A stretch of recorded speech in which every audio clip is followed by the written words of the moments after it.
talking about machine learning for algorithm design, and Ellen is from Stanford. Yeah.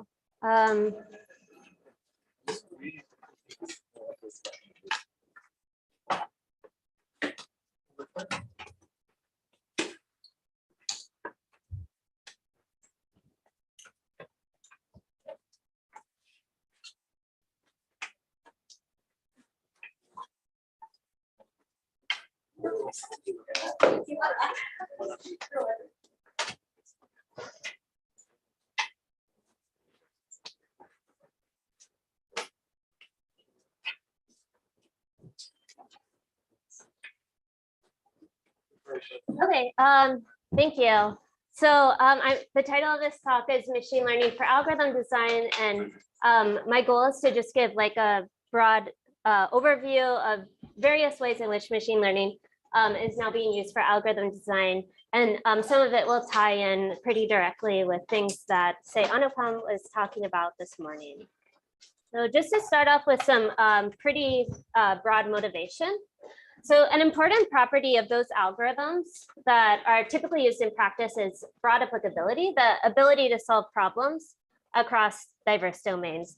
And I think one of the best examples of this is integer programming solvers, which are among the most popular tools for solving combinatorial problems and have tons of applications from routing, manufacturing, scheduling, planning, finance, and many others.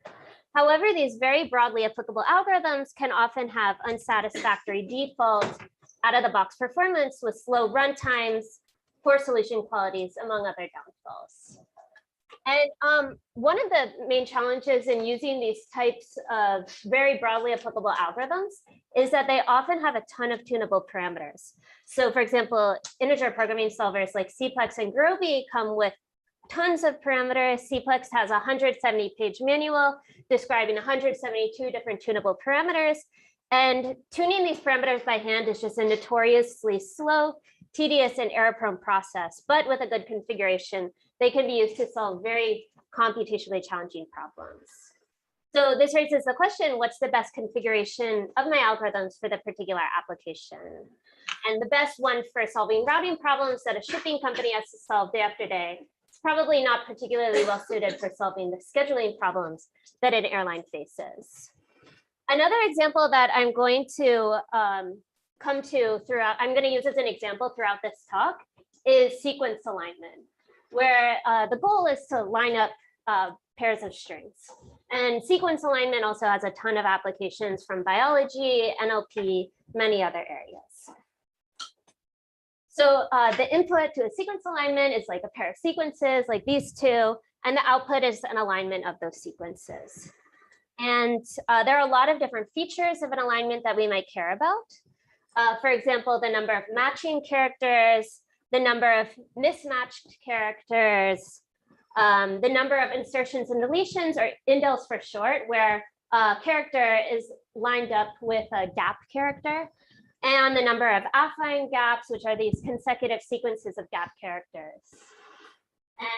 And among many other features. And so the standard algorithm for solving sequence alignment problems from computational biology and other areas is defined by, say, 3 tunable parameters, row 1, row 2, and row 3. And it returns an alignment using dynamic programming, which maximizes the subjective function number of matches minus row 1 times the number of mismatches, minus row 2 times the number of indels, minus row 3 times the number of gaps. So sometimes in sequence alignment, we can access some ground truth reference alignment. So for example, this is sometimes the case in computational biology. But accessing these ground truth alignments is very computationally challenging. It requires extensive manual alignments by some domain expert. So we'd rather just run that parameterized algorithm from the previous slide. But this raises a question, how do I tune that algorithm's parameters? How do I know if I prefer indels to mismatches and so on? And as Gusfield et al. Wrote, there's considerable disagreement among molecular biologists about the correct choice of these sequence alignment parameters. but a good alignment can make a really big difference. So here, for example, is like a ground truth alignment of a pair of protein sequences. Here's an alignment by an algorithm with poorly tuned parameters. And in blue, I've indicated where the algorithm's output lines up with the ground truth alignment. Meanwhile, here's an alignment by an algorithm with well-tuned parameters.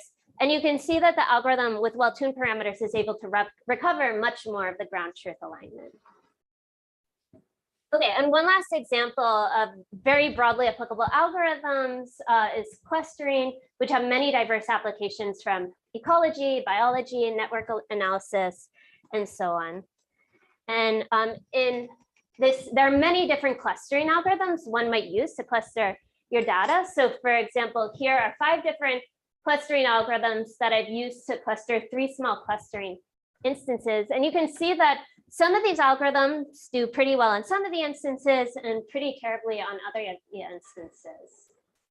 And so this raises the question, when I have a bunch of different algorithms that I could use, how do I select the best algorithm for my application? Well, in practice, we're often not solving problems in isolation. In fact, we often have a lot of data about the particular application domain in which we'll be using the algorithm. Data that we could potentially harness for the process of algorithm selection. So given a bunch of different algorithms, which one should I choose, like in clustering? Given an algorithm with a ton of different tunable parameters, how should I configure that algorithm's parameters? And even more broadly in the context of algorithm design. So just to give some examples, a shipping company will have access to all of the routing problems it has to solve day after day. And although demand changes daily, the structure of the problem really doesn't change by that much. You're still routing over the same network structure every day. A biology lab will have access to all of the clustering problems it has to solve on a week-to-week basis. And an airline will have access to all of the scheduling problems it's had to solve over the course of like several years. So this idea of using machine learning and data in the context of algorithm design has been studied pretty extensively over the past 2 decades or so, especially from an applied perspective, and has led to breakthroughs in the context of constraint satisfaction programming, integer and linear programming, designing algorithms for economic contexts or mechanism design, and computational biology, among many other areas. And this is just a few of the very early papers that thought about using machine learning in these algorithm design contexts. In contrast, there's been surprisingly little known about using machine learning for algorithm design from a theoretical perspective. But this started to change maybe 5 years ago or so, and we really started to see a surge of interest in theoretical research on using machine learning for algorithm design. Some of this has included, for example, research on algorithm configuration and selection, starting with this ITCS paper by Tim Roughgarden and Rishi Gupta, as well as literature on algorithms with predictions or learning augmented algorithms, where algorithms are endowed with some machine learned hints about the input distribution. So in the remainder of this talk, I'm going to give an overview of 3 different ways in which machine learning has been used for algorithm design, starting with algorithm configuration. Then I'm going to describe some research on algorithms with predictions, and then a paper on learning to prune irrelevant regions of the search space. And so this first section on algorithm configuration, like I said, was really started by Rishi Gupta and Tim Roughgarden in this ITCS paper. I'm going to focus on a Stock 21 paper of myself, Nina Balkin, Dan de Blasio, Travis Dick, Carl Kingsford, and Thomas Santholm, and also refer you all to a book chapter by Nina Balkin, which nicely synthesizes this area of research. So first off, let me give the general model for what automated algorithm configuration with using machine learning and data would look like. And this has been kind of the general paradigm stretching back to those early papers I mentioned by like Kevin Leighton Brown and Eric Horowitz, but was kind of synthesized in theoretical work by Tim and Rishi. So first you fix some parameterized algorithm or mechanism in economic context, like say an integer programming solver. And then you receive a set of typical inputs sampled from some unknown application-specific distribution over problem instances. So for example, this could be a distribution over all of the sequence alignment problems that a DNA or that a like biolab solves day after day. So each element of this like training set or set of typical inputs in the context of sequence alignment, for example, would be a pair of sequences. And perhaps these typical inputs are labeled by some ground truth reference solution, though that's not necessarily like the broadest sense of this model. Then you perform some optimizations and you return a parameter setting, rho hat, which has good average empirical performance over your training set. And performance can mean a lot of different things. For example, maybe you're trying to optimize runtime, maybe you're trying to optimize the quality of the solutions you're producing, and so on. And so there are a few key questions we need to answer about this very high level procedure. The first is, how do we find a parameter setting which has good average empirical performance over our set of typical inputs or our training set? And this algorithmic question has been studied pretty extensively from the applied perspective over the past like 15 years or longer. And so there exists like tons of different algorithms you could use for doing this actual optimization procedure. The focus, the question I'm going to focus on in this section is more of like a statistical nature, which is no matter what algorithm you use to optimize your parameters using your favorite black box parameter optimization algorithm, can you guarantee that whatever parameter setting you came up with, however you came up with it, that parameter setting will also lead to good future performances on problems from the same application, but which aren't already in your training set? So for example, in the context of sequence alignment, given a new pair of sequences, you don't know what the ground truth reference alignment is. Can you somehow guarantee that your parameterized algorithm will find an alignment which is close to that unknown ground truth alignment? So a little more formally, is the expected performance of your parameter setting also high? It's you found a good parameter setting over your training set. Will it also be good in the future or an expectation? So now I'll just give a quick overview of the results in this section, and then I'll get more into the model and the technical details. So again, the key question we want to answer in this section is, if I found a parameter setting which has good average performance over my training set, will it also have good future performance? And in this paper, we analyze this question for any parameterized algorithm, where at a high level, its performance is a piecewise structured function of its parameters. So on any fixed input, performance is a piecewise structured function, by which I mean it's piecewise constant, piecewise linear, piecewise quadratic, piecewise something else. So just to give an illustration of this, you could imagine we fixed an input, we're varying our parameters rho 1 and rho 2, and we're looking at algorithm performance, so like runtime or solution quality, as a function of our parameters on this fixed input. In this picture, it's piecewise constant, but it could be piecewise linear or piecewise something else. And I'm going to explain why this is the case in a few slides, but just to give an example, going back to that sequence alignment example, we proved that the distance between this dynamic programming algorithm's output, given a pair of sequences S and S prime, and some arbitrary ground truth alignment is a piecewise constant function of those tunable parameters rho 1, rho 2, rho 3, and so on. But this piecewise structure is not specific to sequence alignment.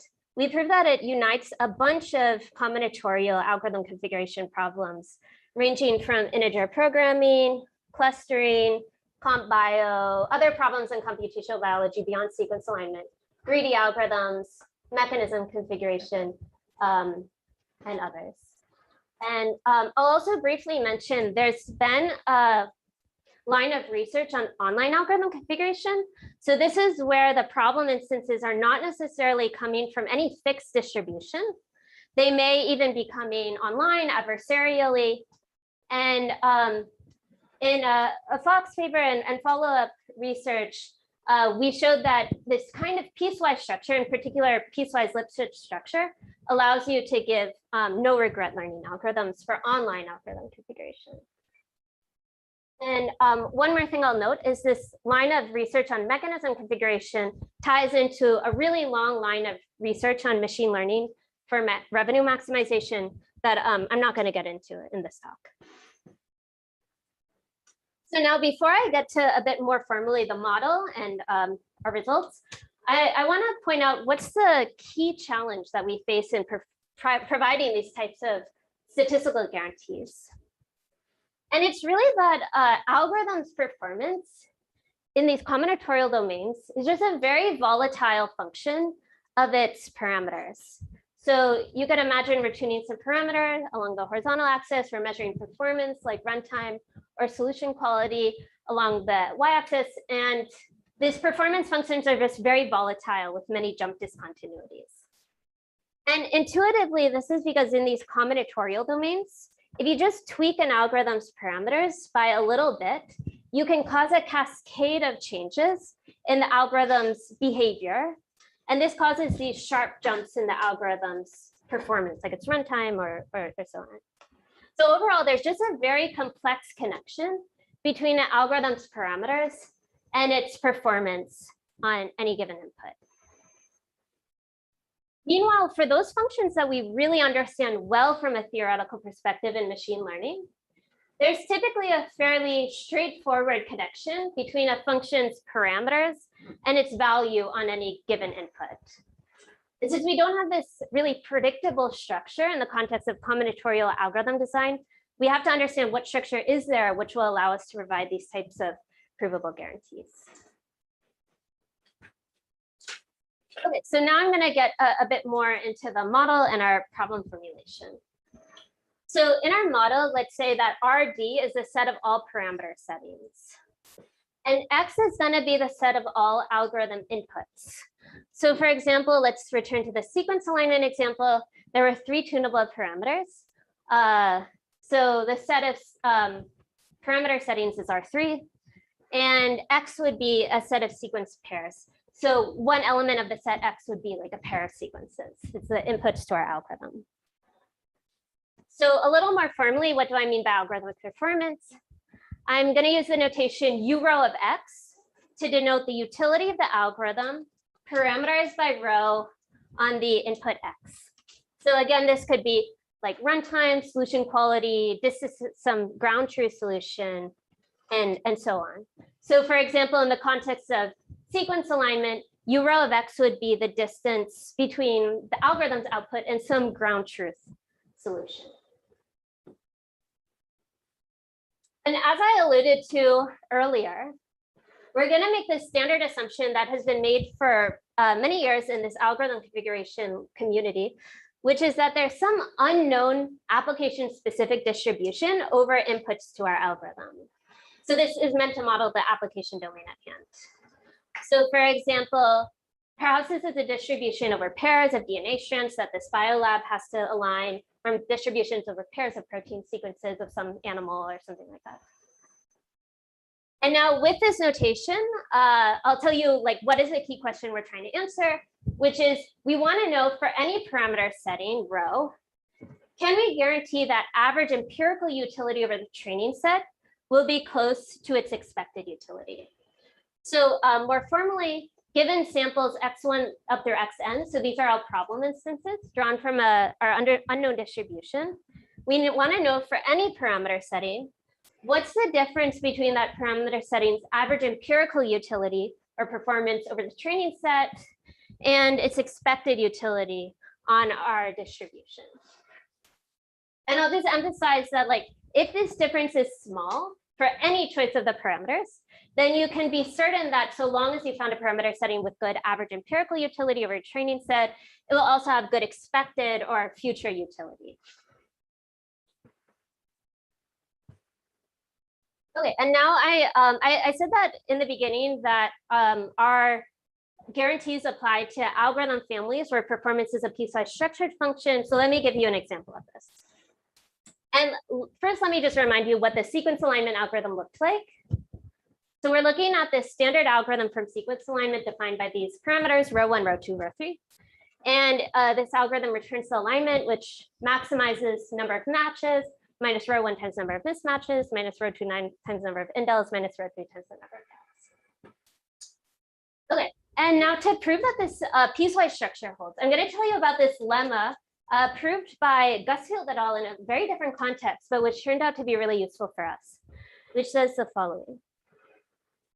For any pair of sequences, S and S prime, so for example, maybe that pair of sequences there, Gusfield et al. Proved that there's a small partition of R3 defined by like, if n is the length of these sequences, defined by like n to the 3/2 hyperplanes.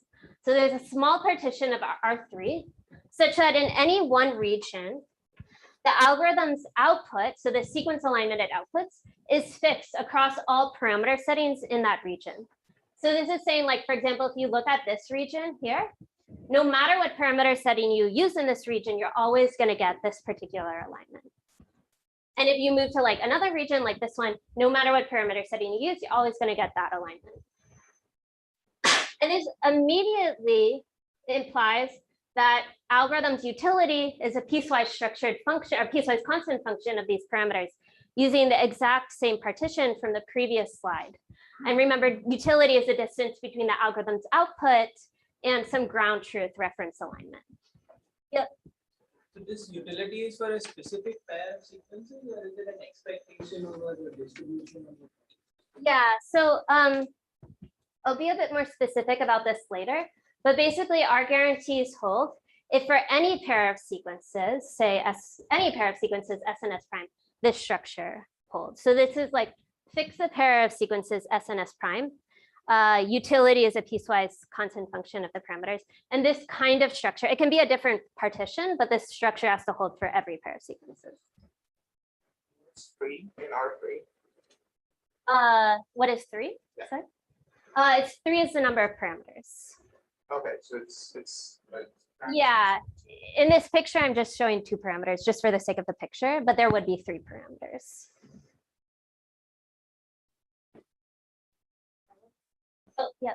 Can you also have disjoint regions that have the same output for a fixed sequence pair? Yeah, you can have disjoint regions. I'm not sure actually in this particular example, like if there are disjoint regions that output the same parameter setting, but in general, it would be fine for that. Okay, so now with this example in mind, let's think of, I'm going to define piecewise structured functions more formally. And let's remember this notation that I introduced earlier on, u row of x, the utility of the algorithm parameterized by row on the input x. And okay, so if I collect the set of all such functions u row, I'm going to denote it u, and I'm going to refer to it as the primal function class. And typically in learning theory, we prove these types of generalization statistical guarantees by understanding what is the intrinsic complexity of this primal function class U, using tools that you might have heard of before, like D2 dimension, pseudo dimension, Rademacher complexity, and so on.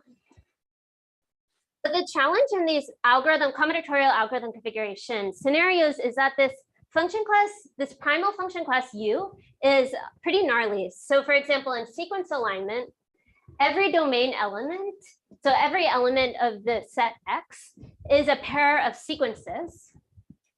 So it's not clear how to plot or even visualize these functions U row, which take as input the problem instance and are defined by these tunable parameters. And there are no obvious notions of Lipschitz continuity or smoothness we can rely on because like this set X is like a set of sequence pairs. So this is where transitioning to the dual function class really comes in handy. So rather than fix the parameters row and vary the input X, I could just as well fix the input X and vary the parameters row, and I'd get utility on a fixed input as a function of these parameters. And naturally, Ux of row equals U row of X. We're just changing what we're varying. And if I collect the set of all such functions ux, I'll denote it u star, and I'll refer to it as the primal or dual function class. And what's really nice about these dual functions is that they have this, in algorithm configuration, they have these simple Euclidean domain, RD, the set of all parameters, whereas the primal functions, the domain of these functions was like this combinatorial object. And they often have this ample structure that we can use to bound the intrinsic complexity of the class that we actually care about, U, the primal function class. And so what I've been alluding to throughout this talk is that across all of these different settings, so we saw this was true in computational biology, that these dual functions, fix the input, vary the parameters. That was a piecewise constant function. And then across a lot of different domains, these dual functions are also piecewise structured in some sense. Clustering, integer programming, mechanism design, greedy algorithms, voting mechanisms. We see like piecewise inverse quadratic functions. The boundaries between functions may be like polynomials, but they're all piecewise structured. And now, now let me tell you at least the like flavor of the main theorem in this paper. And to do so, I'll just have one quick slide, a little more about what I mean by intrinsic complexity in the context of learning theory. So what is like the intrinsic complexity of a function class G? So intuitively, these measures of intrinsic complexity are meant to tell us how well do functions in this class fit complex patterns. So for example, these like sine functions would be more complex than the set of all like constant functions, because you can fit more complex patterns using sine functions than like constant functions. And we have a lot of specific ways to quantify intrinsic complexity, which I'm not really gonna get into here, the definitions, but you might have seen them before, like VC dimension and pseudo dimension. Okay, so now the main theorem, and I'm gonna start with a picture. So let's say that we've got, in this picture, 2 tunable parameters, but we could have any number of tunable parameters. But just for the sake of picture, there are 2 tunable parameters, ρ1 and ρ2, and we're plotting some dual function. So fix the input x, vary the parameters ρ. And again, this is like in economic context, it would be like revenue. Otherwise, it could be like runtime, solution quality, etc. And let's say that for any input x, so like any pair of sequences, there are these functions f from some set f, which partition the parameter space into regions. So in this picture, there would be 3 functions partitioning the parameter space into 6 different regions, such that in any one region, this dual function is equal to some function g from some set g. So like in this picture, g would be the set of all constant functions, but it could be any set of functions. So let's say that this structure holds for any problem instance. We proved that with high probability for any choice of the parameters ρ, the difference between the average empirical utility over the training set and expected utility is bounded by h. H is an upper bound on utility or performance over the support of our distribution, times the square root of the pseudo dimension of the dual of the set of piece functions plus the VC dimension of the dual of the set of boundary functions. And again, you can think of these as just measures of the intrinsic complexity of those sets of functions, times log k, where k is the number of boundary functions creating this piecewise partition. So in this picture, k would be 3 divided by n, where n is the size of our training set. And for those of you who have seen learning theory before, I'm just going to give one slide proof sketch of this theorem. So first, the first thing that we do to prove this theorem is fix some set S of inputs. So like sequence pairs. Each input in S is going to define k boundary functions splitting up the parameter space, leading to a total of size of S times k boundaries. And the first thing we're going to do is count the number of regions induced by all of these size of S times k boundaries. And interestingly, this depends not on the VC dimension of the primal of the set of boundary functions, but rather the VC dimension of the dual of the set of boundary functions. So in each region defined by these size of S times k boundaries, these dual functions are all simultaneously structured. they're all constant, or they're all linear, or whatever G is. And we now count the number of parameters in each region that lead to significantly different algorithmic performance. And this depends on the pseudo dimension of the dual of the set of piece functions. And finally, we aggregate all of these bounds over all of the regions to get that the pseudo dimension of the primal function class is bounded by the pseudo dimension of the dual of the set of piece functions, plus the VC dimension of the dual of the set of boundaries times log K. And this implies our main theorem. Okay, so now I'll bounce back to sequence alignment and describe how this main theorem applies guarantees for sequence alignment. Let's remember that lemma, which is at a high level that in sequence alignment, the algorithm's utility, so distance to ground truth, is a piecewise constant function of the parameters. And if we just plug everything we know into that main theorem, we get that a training set of size log, the maximum length of these sequences divided by epsilon squared, will imply that with high probability for any choice of the parameters, average utility of the training set is epsilon plus 6 expected utility. Okay, and now I just want to give a one slide overview of a related problem I talked about, but I just wanted to say a little more about, which is online algorithm configuration. So here we look at the problem where the inputs are not coming in IID from some unknown distribution, but they're coming in online. They may even be coming in adversarially. So for example, let's think about like the context of clustering. The way this works is on day one, you choose some parameter setting for your clustering algorithm or whatever algorithm it is. And you get a clustering instance, maybe adversarially, you cluster it using row 1, if you see how well you did, and on the next day you update your parameter setting row 2. You get a new clustering instance, you see how well you did, and so on. And as is typical in online learning, the goal is to compete with the best parameter setting in hindsight in a no regret sense. And what's kind of interesting in this online algorithm configuration scenario is that this goal is actually impossible in the worst case. You cannot get a no regret algorithm in the worst case. Your regret will go linearly with the number of rounds. So these line of work studies under what conditions is online algorithm configuration possible? Can you get a no regret algorithm? And one example is like when these dual functions are again piecewise structured, but the adversary can't concentrate the boundaries into too small a region, because that's when the adversary can get really adversarial, when they can concentrate these boundaries arbitrarily close. Sorry, I missed the online settings. So Sure. So yes, could you? Thanks. Yeah, so in the online setting, the way it works, you've got your parameterized algorithm. Say, like in this example, it would be a parameterized clustering algorithm. On day one, you choose a parameter setting. You get a clustering instance, and you cluster it. See how well you did. Update your parameter setting. See how well you did, and so on. And yeah, it's impossible in the worst case, but under some kind of like smoothness assumptions, you can prove no regret outcome. Yeah. Why not in the worst case of that? Yeah, so there's like a classic example in online learning of an adversary who can give like linear regret in the time scale, which is learning thresholds.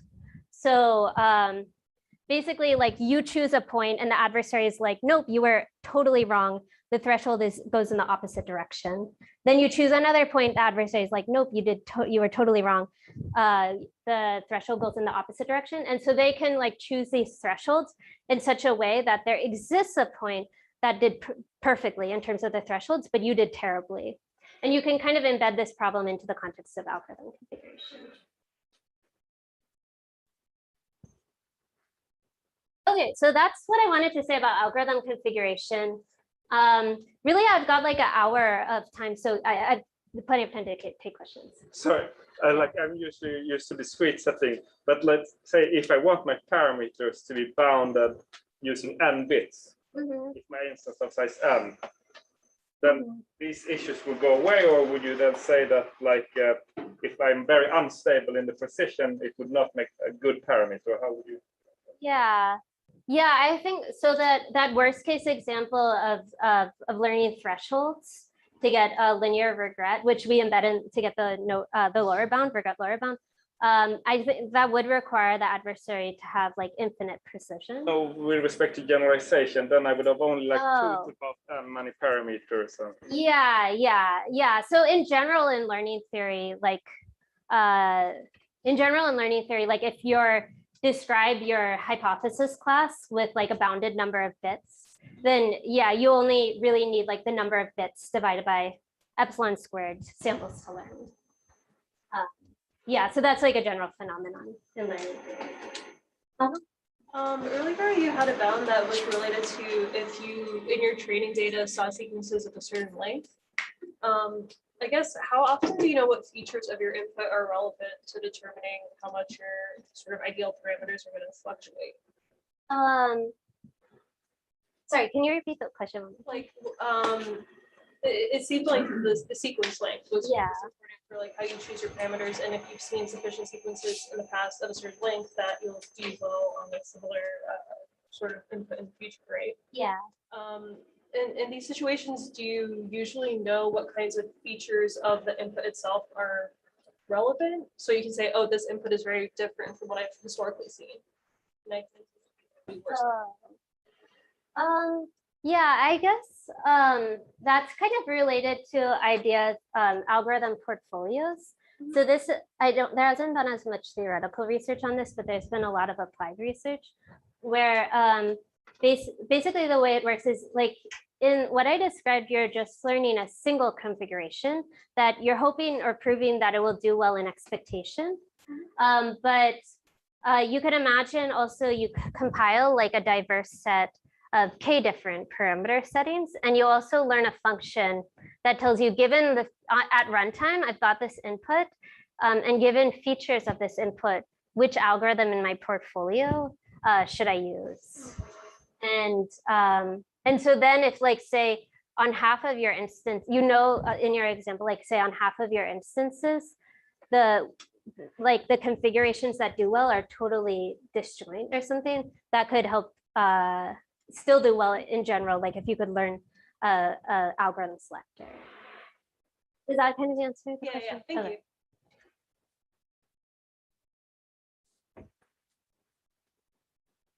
Okay, cool. So now I'm going to move on to algorithms with predictions.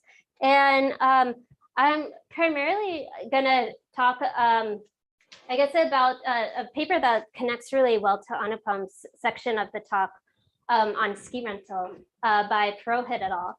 And I also refer anyone who's interested in to this book chapter by Mitzenmacher and Vitercik. Same book as Nina's chapter, which I referred to earlier. It's like the book on beyond worst case analysis by Tim Refgarden. Okay, so algorithms with predictions. So this is like another way of using machine learning in the context of algorithm design, which I think has some connections to what I was describing in the first part of the talk, but like a different take. So in this problem, you assume that you have some kind of like predictions about what your problem is going to look like based on like your historical like experience with solving these types of problems. So just to give an example, maybe these predictions tell you the probability that any given element is an element of some huge database.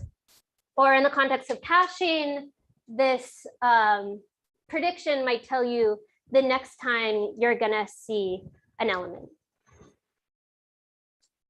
You're looking at a particular element, you're trying to decide what to evict from the cache, and in caching, this prediction would tell you when am I going to see this element again? And the main question in this line of research on algorithms with predictions is how should I use these predictions now to improve the performance of my algorithm? And I'm going to start off with two examples, and then I'll describe kind of more generally the design principles and approach in this line of research. So the first example will be searching an assorted array. So in this problem, you've got a assorted array. You don't know, like, you have assorted array, and you want to figure out, given a particular query Q, you want to find Q's index in this array. if Q is actually in the array, and otherwise output like fail if Q isn't in the array.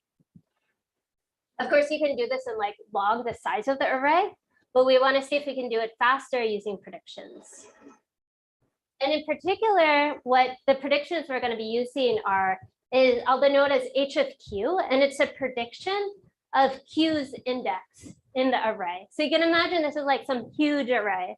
But if it's maybe sorted alphabetically and you know that you're looking for like the data of some person whose last name starts with A, it doesn't make sense to start your binary search like right in the middle of the array. It makes more sense to start it kind of at the beginning of the array. Okay, and with this predictor, we've got a pretty natural algorithm. So you've got your guess H of Q, and the first thing you do is check if at the arrays in the array at index H of Q, if Q is in that in that index. And if it is, you return that index. Otherwise, if your query is larger than whatever is contained in that H of Q index, you check what's in A at index H of Q plus 2, then H of Q plus 4, then H of Q plus 8, and so on, until you find an element that is actually larger than what you're searching for. And let's say it's like at index H of Q plus 2 to the I for some I. Now you do binary search on the interval H of Q plus 2 to the minus I to H of Q plus 2 to the I, and you're guaranteed that if Q is in the array, then it's going to be in that interval. And you do like basically the symmetric thing. If Q is smaller than whatever is in the index H of Q. Okay. And just to give an example, let's say Q is 8, H of Q is 2. First, you check what's in 2, it's 3, so it's smaller. So now I'm going to check what's in index 4, still smaller. What's in index 6? Now I found something larger. So now I can do binary search over a really small interval, which is just like a single element. And I found what I'm looking for. Okay, and the analysis is really straightforward as well. So let's say that T of Q is the true index of Q in A, or like the closest element if Q isn't in A. So the runtime of this algorithm is going to be log of the difference between T of Q and H of Q. T of Q is the true index, H of Q is your predicted index. So you can think of this as like the prediction error. And why is this? So finding like when we were doing this kind of progressively larger search for the largest or smallest element, larger or smaller element, that takes log the T of Q minus H of Q steps. And then binary search within that interval also just takes log T of Q minus H of Q steps. So in total, the search takes log T of Q minus H of Q steps. So the takeaway is that better predictions will lead to better runtimes. So like if you predict perfectly each time, you'll always just find the element immediately. But your runtime is never worse than the worst case of log the size of the array. So even if your predictions are absolutely terrible, you're never going to do worse than the worst case. Okay. Now I'm going to give a bit of a more nuanced example now, which is the ski rental problem. And this will look familiar to probably most of you who are here for Anupam's part of the talk. But just in case there's anyone new, I'll just go over it super quickly in one slide. So the problem here is we've got a skier who's going to ski for some unknown number of days. And this skier has a choice. They can either rent for each day for $1 a day, or they can buy for $B. So for example, like if they ski for 5 days, they discover they really like skiing. So they buy the skis. The total they're going to pay is $5 for each day plus $B when they buy. And so if you ski for X days, if the X is like the true number of days that you ski for, the optimal clairvoyant algorithm, which knows what X is, will just pay to rent every day if X is smaller than B, or it will pay the price of B at the very beginning if it knows that X is larger than B. So they pay an optimal price of min of X and B. Okay, and then Anupam had talked about this like break-even strategy, which is where you don't know X. This is your strategy when you don't know X. You rent for B minus 1 days, and if you're still interested in skiing, you buy. And we went over the competitive ratio for this. And remember, competitive ratio is like the price that the algorithm pays divided by the price that the optimal algorithm pays, the clairvoyant strategy pays. So the algorithm is going to pay X dollars if X is smaller than B. It's also is just going to rent up until B time steps. And then we said on the B day, they're going to buy if they're still skiing. So they're going to end up paying a total of B minus 1 for all of the days they rented plus B for the time that they bought. And so this, if you look at it, is going to be smaller than 2. And as we saw, this is the best deterministic strategy. We also saw that Carlin et al. Provided a randomized algorithm with a competitive ratio of E over E minus 1. Okay, so how do we incorporate predictions into this problem? So let's say that you have a prediction Y of the number of days you're going to ski. So your error eta is the difference between X and Y. So like the first algorithm you might try to incorporate predictions into this problem is to buy at the very beginning of time if you predict you're really going to like skiing. So you think, I'm really going to like skiing, I'm just going to buy. And otherwise, you're just going to rent every single day that you ski, you're never going to buy. But simple case analysis shows that this algorithm, the price that this algorithm pays, is at most opt. The optimal algorithm would pay plus eta. And the problem is that this means that the competitive ratio can be like unbounded. So for example, if you predict that you're not going to like skiing, so you predict Y is small, but it turns out you love skiing, X is much, much larger than B, you end up paying a lot because you just rented every single day, but the optimal strategy would have just bought at the very beginning. So you'd end up doing like really terribly. Okay, so what's a like smarter way of incorporating these predictions into an algorithm? So this is a algorithm defined by a tunable parameter lambda between 0 and 1, and we'll discuss big trade-offs in setting lambda closer to 0, closer to 1. And the algorithm is also really simple. So if you predict that you really like, are you going to really like skiing? You don't buy right away, but you do buy on the start of day lambda B. Otherwise, you buy on the start of day B over lambda. So otherwise, you predict you're probably not going to like skiing, but you don't rent forever. You do buy eventually. And the way that I interpreted this is like, if you predict you're really going to like skiing, like don't jump the gun and buy the skis like right away. Do like test it out and see if you like skiing. Before you buy, but also don't wait too long. Like if you predict you are not going to like skiing, but it turns out you kind of do, don't wait too long to buy. And so this algorithm has a competitive ratio that's bounded by the minimum of 1 plus lambda over lambda, plus 1 plus lambda, lambda is our parameter, plus eta is our error, divided by 1 minus lambda times opt. So now interpreting this competitive ratio a bit, if your predictor is perfect, so eta is 0, you know exactly how much you're going to like skiing. The competitive ratio is pretty small. So it's like at most 1 plus lambda because this is 0.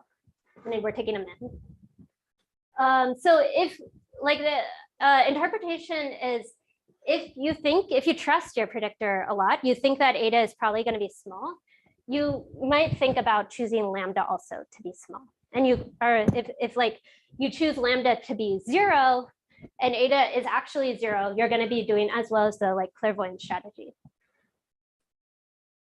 Otherwise, like even if your predictor isn't very good, no matter how big eta is, if you set lambda to be 1, then the min is going to be like less than or equal to 1 plus 1 over 1, 2. So you're going to recover that baseline deterministic competitive ratio of 2. And let me just give you like a brief idea of how we prove or how Prohit et al. Proved this theorem. And I'm just going to focus on this first term in like the proof sketch. So how do we prove competitive ratio is m is 1 plus lambda over lambda? Let's just think to start off with the case where your prediction is much, much larger than B. So from the previous slide, this means that the algorithm will buy on the start of day lambda B. Okay, so competitive ratio, algorithms payment divided by the optimal payment. Let's think about the case where the true number of days you ski is at most lambda B. So lambda B is smaller than B because lambda is smaller than 1.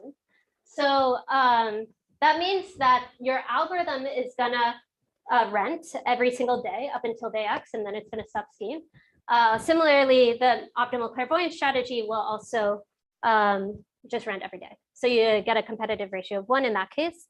Now let's think about the case where X is between lambda B and B. In this case, your algorithm is going to tell you to buy on the start of day lambda B. You're still skiing on day lambda B. So you're going to pay your rental price up until like lambda B minus 1 day. Then you're going to pay B. But X is still smaller than B, so the clairvoyance strategy will just still rent every day. And then finally, last case, X is smaller than B. X is larger than B. So in this case, still like you're still buying using the algorithm, and the optimal strategy just buys at the start of day B or start of day 1. And if you look at this case by case thing, you'll see that this is worst when X is equal to lambda B. And this is kind of like when the algorithm is telling you to do something as different as possible from what the optimal strategy would do. Like you're buying, but the algorithm, you're buying, but the optimal strategy would still rent. And in this case, like if you just kind of cancel out the B's, this is less than or equal to 1 plus lambda over lambda. And you can do like the same analysis for when your prediction is smaller than the B, and kind of a similar like case, but a bit more involved case by case analysis handles like the second term there. Okay, so we've kept seeing a few kind of design principles pop up in these two examples. So let me just formalize them a little bit.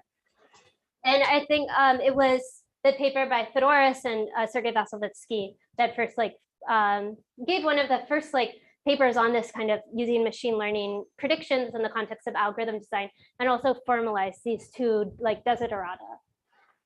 Okay, so first thing we want these algorithms to satisfy is consistency, which says that if my predictions are perfect, ideally I should just recover the offline optimal algorithm. And a bit more firmly, we say that an algorithm is alpha consistent if the competitive ratio approaches alpha as the error approaches 0. We also want a robustness, which is that this handles the case if the predictions are perfect. What about the case where the predictions are terrible? We still don't want our algorithm to totally fail. So robustness says that if the predictions are terrible, my algorithm shouldn't do worse than the worst case. So a bit more firmly, an algorithm is beta consistent if the competitive ratio is at most beta, no matter what your error eta is. So looking back at the ski rental problem where we proved that the competitive ratio is bounded by this quantity, we see that this algorithm is 1 plus eta consistent because as the error goes to 0, the competitive ratio will be bounded by 1 plus eta. And it's also 1 plus eta over eta robust, because the competitive ratio is never worse than 1 plus eta over eta. Sorry, lambda. And it turns out that these bounds are tight. So for any 1 plus lambda consistent algorithm, it's going to be at least 1 plus lambda over lambda robust. And I'll just briefly mention that Prohit et al. Also give a randomized algorithm, which is lambda over 1 minus e to the minus lambda consistent, and 1 over 1 minus e to the lambda minus 1 over b robust. And it's not obvious to me, but if you plot these, this is better than that one. And these are also tight. These randomized bounds are also tight.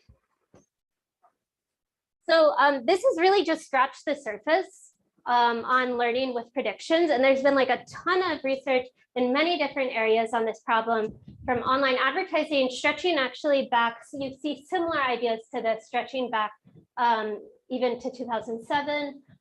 Caching, frequency estimation, learning lowering approximation, scheduling, matching, queuing, covering problems, many other problems. And you can see this GitHub page, algorithms with predictions.github.io, for like a pretty good aggregation of all the different problems that have been looked at from this perspective. Question. Yeah. Any questions? Yeah. Here you sort of treat the prediction as some sort of a worst case. There also work where the prediction is some sort of from a distribution center. Yeah. I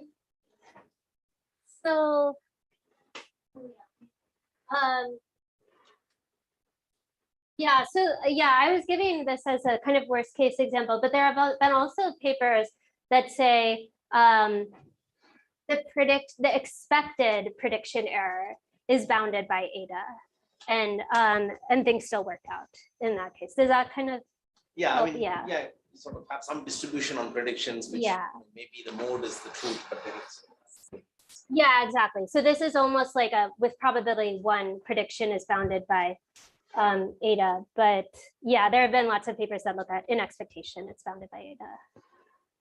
Any other questions?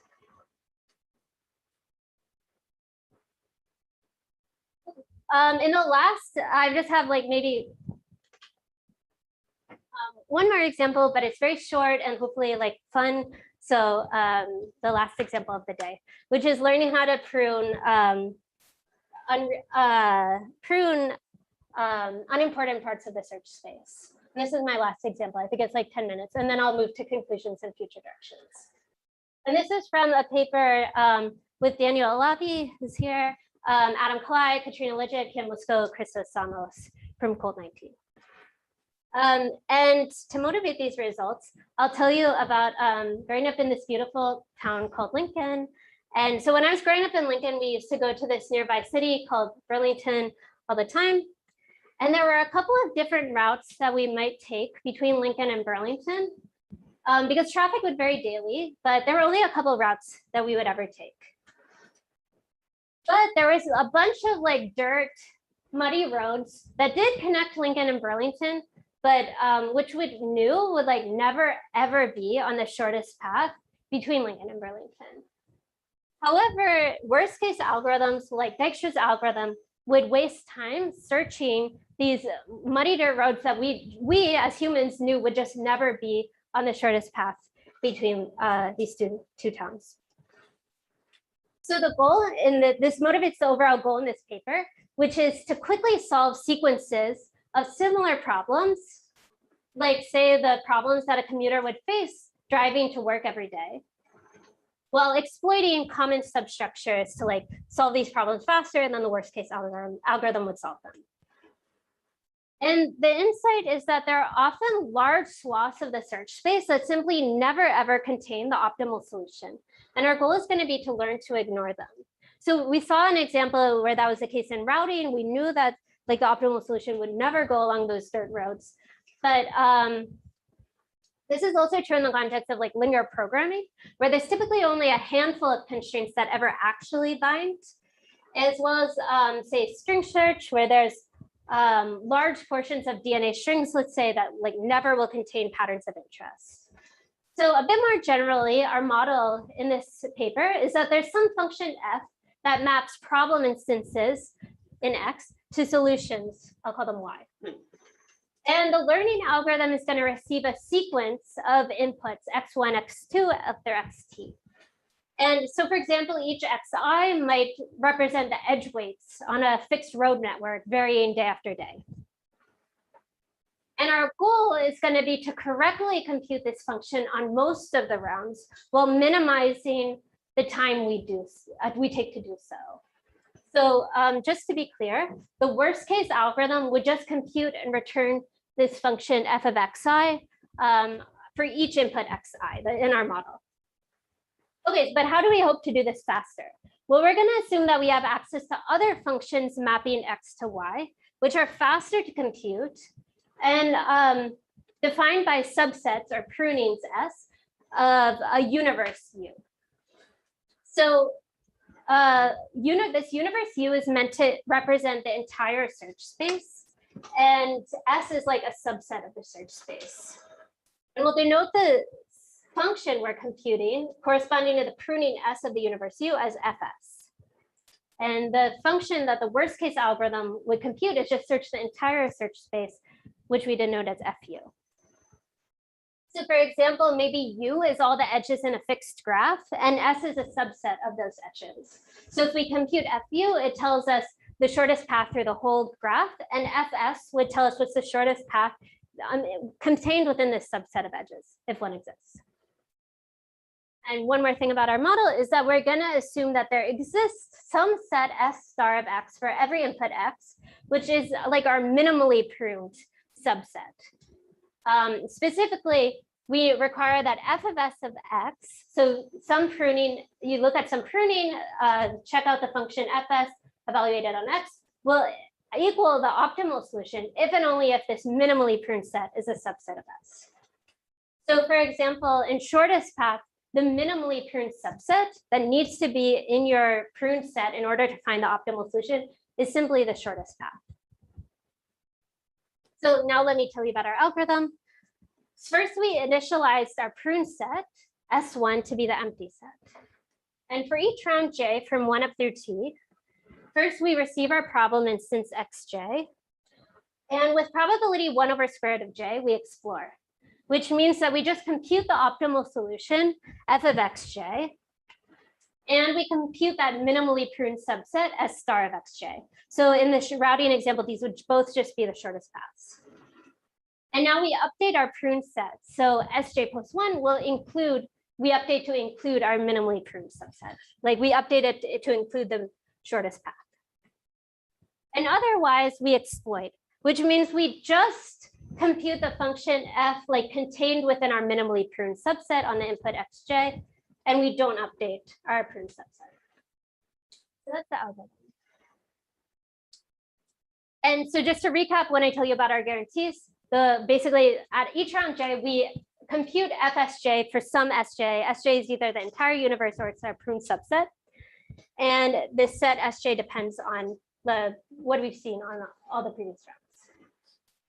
So our first goal is to minimize the size of this the size of the set, whatever set we're using to compute each day, we want to minimize the size of that set because in our applications, the time it takes to compute these functions, like say shortest path, grows with the size of sj. Like the time it takes to search a graph grows with the size of the graph. And in particular, we proved that if S star is the union of all of our minimally pruned subsets, so it's like, say, the union of all of the shortest paths across all of the rounds, then in expectation over the randomness of our algorithm, the average size of the set we're going to be optimizing over is bounded by S star plus this term that goes to 0 as t grows. So intuitively, this is saying if there's some similar structure among your problems, like the shortest path isn't changing that much round to round, then you're going to be able to optimize your runtime. But the second thing we want to do is minimize the number of mistakes. And these are rounds where whatever you computed does not match what the worst case algorithm would have computed. And we proved that in expectation, the number of mistakes we make also goes to 0 as this as t grows. And we also ran some experiments. So this is a map of Pittsburgh. And in these experiments, the goal is to get from the left star to the right star. And so these gray nodes are the nodes that Dijkstra's algorithm, or sorry, A-star algorithm would have searched over the course of like 30 rounds where the network edges are changing each round a little bit. And the black nodes are the nodes in our pruned subgraph. So you can see that we're able to like prune away a lot of the irrelevant edges, but we only make a mistake like 0.06 fraction of the rounds. Okay, so that's just one more like fun example of where machine learning could come up in algorithm design. So now just conclusions and future directions. So in this talk, I described 3 different ways machine learning has been used in a theoretical context for algorithm design, including this automated configuration. We saw that applied research on this topic has dated back like 2 decades or something. And there's also been more recent theoretical research on this topic. I also described some of the research on algorithms with predictions, and then this idea of learning to prove irrelevant regions of the search space. So now in terms of future directions, I think overall this is like a very exciting direction to be working in because theoretical research on this topic is really only just beginning. There's still many open directions with the potential for both deep theoretical analysis, but also I believe significant practical impact, because I think in the next like 10 years or so, we really will see these machine learning approaches to algorithm design incorporated into large scale algorithms, say like integer programming solvers. So like at a commercial scale. So here are a few examples of future directions that I think are especially interesting. So the first one is throughout this whole talk, I've really assumed that you actually have enough data to learn. Like you have years worth of scheduling problems, or you have a predictor that's pretty finely tuned. But what if you're like just starting out, you're a shipping company just starting out with like a singular routing integer program? Is it still possible that a software like Cplex could use machine learning to speed up your performance, to customize the way it's solving your singular routing integer program? So for example, could similar problems provide guidance? Maybe this company itself doesn't have a database of routing integer programs, but Cplex solves like thousands of routing integer programs every single day. So could Cplex somehow use this global database of similar integer programs to customize your performance on your like singular integer program? But what does it like mean for integer programs to be similar enough that configurations that worked well on some subset of your training set will work well on this new instance? Another interesting direction is to close the gap or close the loop between classical algorithm design and analysis and what I'll call data-driven algorithm design. So we've seen throughout all the sections of this talk that classical algorithm design has influenced data-driven algorithm design because it suggested which algorithm classes should I even try optimizing over. But I think there are a lot of ways in which data-driven algorithm design can also influence classical algorithm analysis. And for example, by understanding why are some perhaps unexpected configurations so dominant. To give an example of this, Dai et al. In a NeurIPS 17 paper wrote that they had a RL algorithm for solving various combinatorial optimization algorithms that seemed to do really well. And they wrote that their RL algorithm discovered what they called new and interesting greedy strategies for max cut and min vertex cover that intuitively made sense, but which had never been analyzed from a theoretical perspective before. And thus perhaps these like RL strategies could provide a good assistive tool for discovering new algorithms. And this reminds me kind of the conversation around like DALL-E and other AI advances, where people have been looking at how can like AI be an assistive tool, ideally, for say artists. And I think it's interesting to think of like AI as an assistive tool, even for theoreticians. It's so interesting. Like, how were they analyzed now, these heuristics? Mm-hmm. Yeah, so for example, that Dai et al. Paper was like purely empirical. But they say that like the greedy strategies were still interpretive, as in like, I don't quite remember what it was, but like say when like a vertex is connected to a vertex and they have like similar degrees or very different degrees or something like that, then you should add this vertex or something like that. So I think, but like maybe theoreticians have never looked at these particular types of greedy strategies before. So I like the idea that maybe giving like theoreticians new way to brainstorm about greedy strategies or any other type of strategy. And then the last direction, which I personally find one of the most exciting, is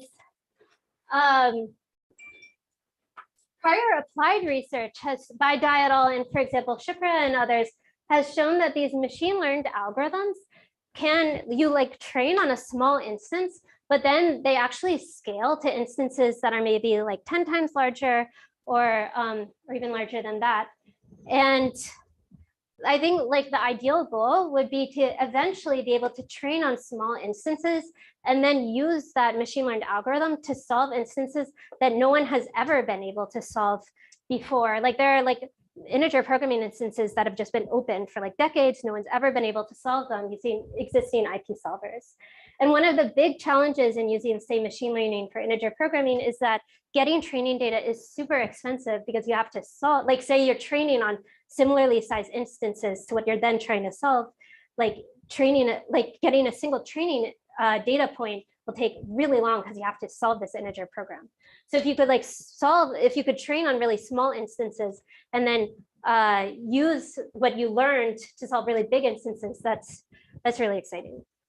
And so I wonder if theory can provide guidance about how and when these types of algorithms are able to generalize in terms of the scale of the problems that they're solving.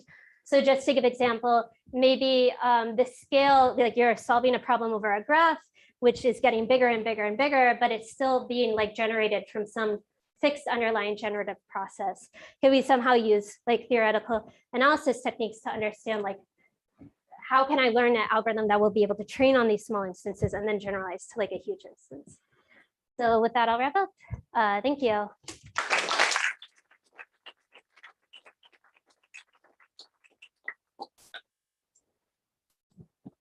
We have time maybe for a quick question or two. So in the first part of the talk, you talked about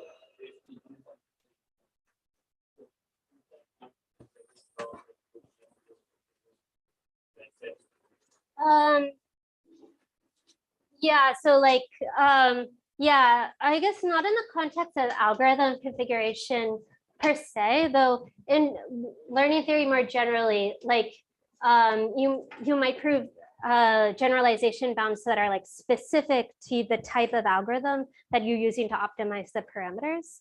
And yeah, so I haven't seen those in the context of algorithm configuration, but like say these bounds might depend on like the stability of the algorithm you're using for the optimization.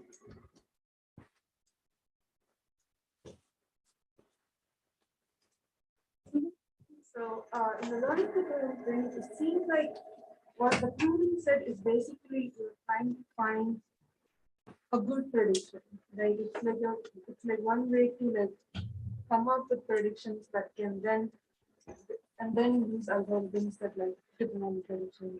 Is that how you thought about it? Or Yeah. No, we I guess this yeah, we didn't think about it kind of as connected to the learning with predictions, but maybe you could. And yeah, maybe there's a way, I think yeah, maybe there's a way to think about it and provide other types of guarantees about like learning to prune, because I think this is just one way of learning to prune, one type of guarantees you could give, but I think there are a lot of different ways you could think about it.